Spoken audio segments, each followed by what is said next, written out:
For the advanced stuff, and the advanced thing of it, mind you, is really just in the visuals. I think a nice good place to start is just those icons in the text. For the complicated ones, the stuff I wanted to, and again complicated, I think it's cool. This is where you can go make like the visuals that I've made is in textures. So we're just going to do a new texture, and right here, right, when you pick your texture, there's a lot. You can see. So it's always going to start here. These are the base ones that the WeakAuras will show you. But you do this drop down tab, and you can go to like alerts, and you'll see, hey, I know those. Yeah, these are the spell alerts from WoW. Yeah, these are the ones. I use a lot of these for a lot of stuff, and I just change the colors or spin them or do whatever with them, right? Like this one, I think this one is Intuition now. Generic Arc 1. It's also fun to hover over them and see what the names of them were, because some of them are not that. Like that is for Lava Burst, Lava Surge for Elishams, and that is Imp Empowerment, according to this. So you can see what Brain Freeze, that's not what Brain Freeze looks like now. Brain Freeze looks like, I think this one, yeah, which is Rhyme, also Brain Freeze. But yeah, just all the different visuals. I use this and turn it for like Frostfire Empowerment now. As you see, there's arcane stuff, arcane missiles or clear casting. So Blizzard Alerts is a fun tab to look into to kind of help you identify different things you might want to use. And again, you can rotate them and change the color of them and do whatever you want with them. Okay, so I've used a lot of these and just either change their colors or where they are, whatever, to make a bunch of different things. You can also go into icons, right? A bunch of different icons in here. You can set these to glow to get rid of that background in the back, right? You can also change the color of the things, and that's what you would notice. I guess the difference between glow and opaque. Glow is definitely going to make things a little more see-through. So if you're just going for something more subtle or just to highlight something, glow works. Opaque obviously will make something a lot more stand outish. That's the word we're going to go with. Yeah, and then when you set the color, it stays that way. You'll start to learn the color codes. Like all Fs is back to just the white normal base color for everything. There's also Power Aura icons. You can see more icons in here. Some funny ones, some interesting ones, right? Jesus face. Then PvP emblems is another place I go to where they have great names. Like that is a mutated chicken, not a dragon. But just more icons, and again, you can set them to glow or opaque, right? And really you'll notice it when you put a color on there, glow versus opaque. One thing I do, if you're like, man, I almost really like that, if it stood out a little bit, is I add another texture and I add the same texture, right? This is how I make quite a few of my WeakAuras and get the look that I'm going for, right? Like that looks a lot like better to me. I can see it more easily than just that. And in here I can change the color as well, right? I know I have a blue background on there. I can do blue on blue, right? So that I know, like again, look, like just, and this is, and again, if I set this to glow as well, right? And you could, but this is where you could have, I like to do opaque on the back with glow on the front, just because it's like a little highlight for it. And then you can duplicate it and change its colors, right? So you could start to get different effects, right? Like I could make the one underneath it the white color so that it's a blue background, blue on top, and maybe I make this one opaque, right? Instead of glow, just to change its color a little bit. So that's how I do some of mine, is really just like relayering the same picture multiple times until I like its saturation effect and like the color view of it. That's one way to do it. And this is, I think, something I learned as well, is just adding more textures on top of it. Because as you can see, like with my, for Sun Fury, when I first started with this, and my sphere counter, right? All these spheres on the side. One, you just kind of start with a vision or a visual, right? And then the other thing I didn't show you is in addition to, you know, you got the alerts, you got the different icons, right? You could see the runes. It follows the same effect. If there's ever a black background and you set it to glow, you will not see that black background.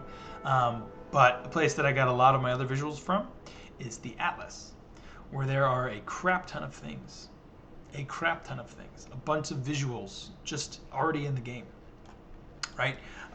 You could look up the, like that is, well, it's not going to show, but that is the actual icon for the hero talents for Sun Fury.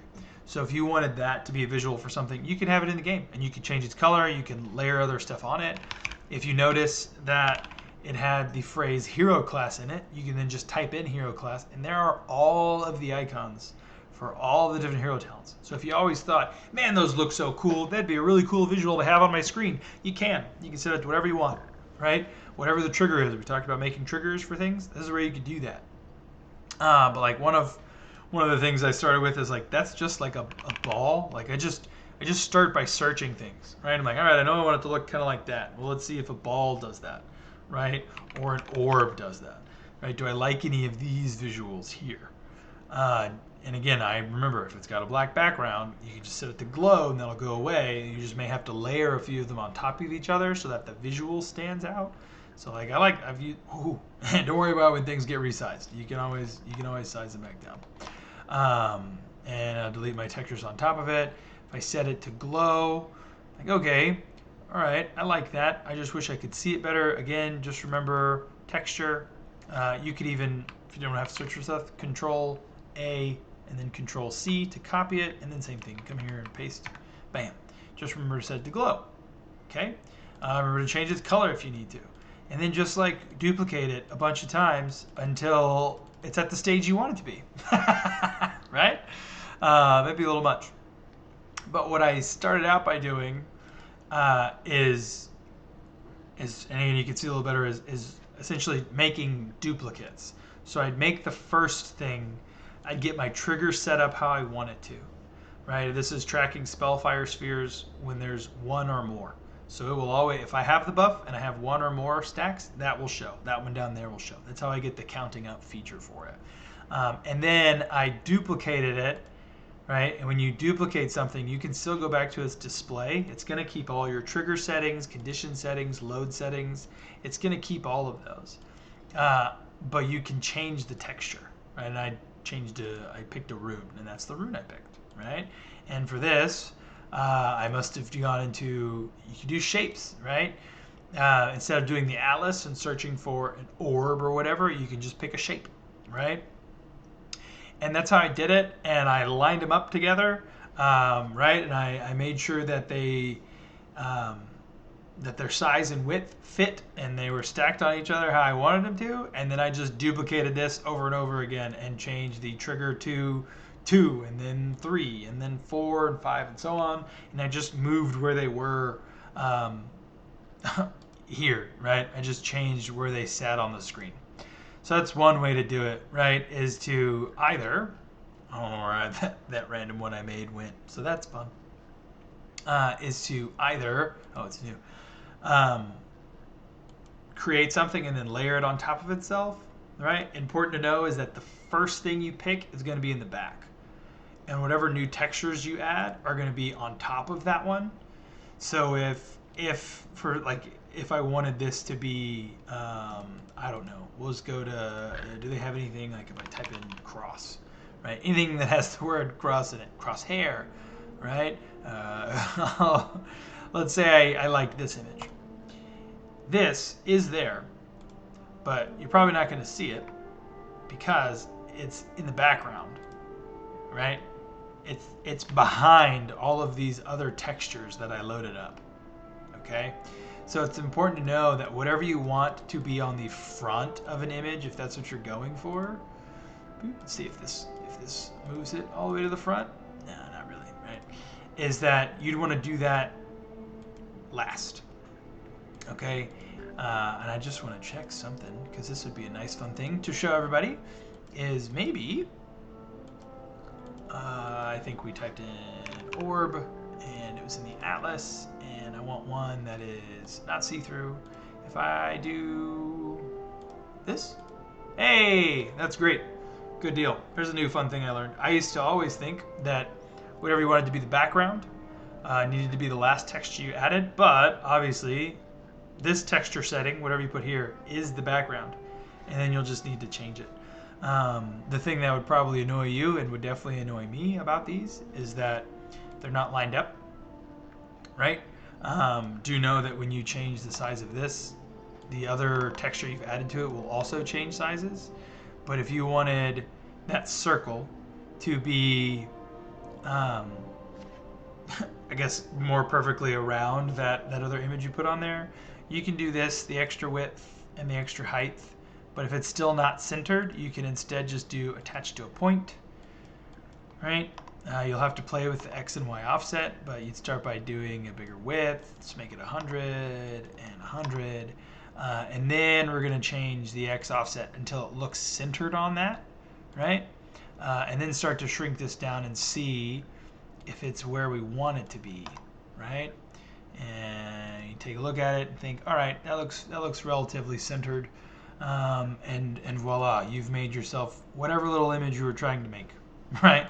And you can, again, resize and change the color of things. You can make this a little bigger, right? And just play with it however you want to. Okay, maybe you decide, like, I want the Y offset to be down just a little bit, and I want this to be a little bigger, and you just get real nice and OCD with it. And there you go. Your own custom-made WeakAura, and you set the trigger to whatever you want it to be, right? And I usually, if you want to rename, right-click and rename it to whatever the trigger is going to be, typically. But yeah, that's how you would do the more advanced stuff, which is really just changing the visuals. And again, the conditions tabs lets you do a lot of stuff where if whatever I set the trigger to is not active, right? Active is false, meaning, you know, in this case it would be an aura is found is not, you don't have the buff, right? That's when you would desaturate it.